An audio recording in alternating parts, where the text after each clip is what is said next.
Hello and welcome to online learning topic number 1. The thing that we're going to be learning about today is called vestigial structures. And what vestigial structures are structures that are inside of a creature that no longer have any purpose but used to have purposes in former evolutionary ancestors.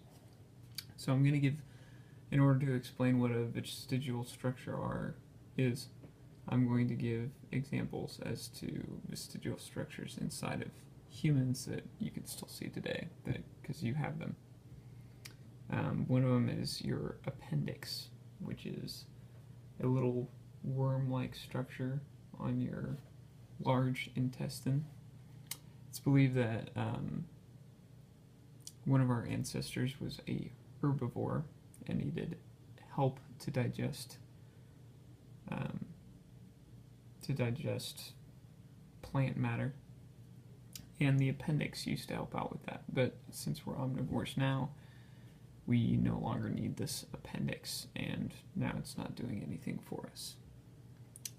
Another vestigial structure is our tailbone. Obviously we don't have tails anymore, so we don't really need a tailbone.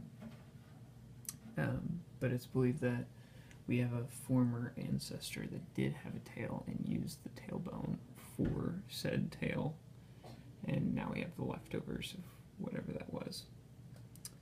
The next one is called the plica luminaris, which is actually in your eye. It's right there. It's a little extra flap of skin and mucus, actually. Kind of nasty. That was believed that an ancestor previous to us used to have a third eyelid that would blink this way. And now we only have two eyelids that blink up and down, but we used to have, or we didn't.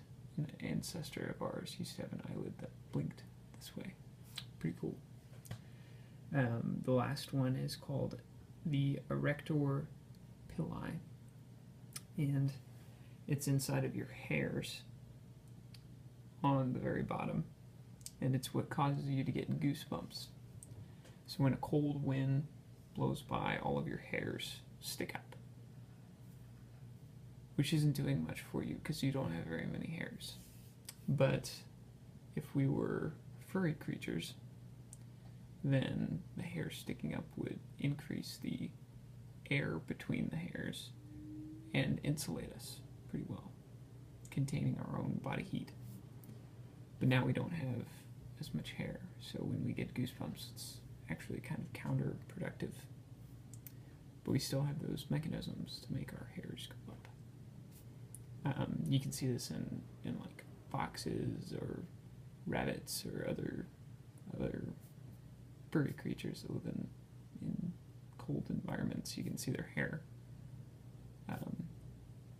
pop up like we do when we get goosebumps. So yeah, that's it for the presentation on vestigial structures. So I hope you learned a lot and you're ready for class the next day.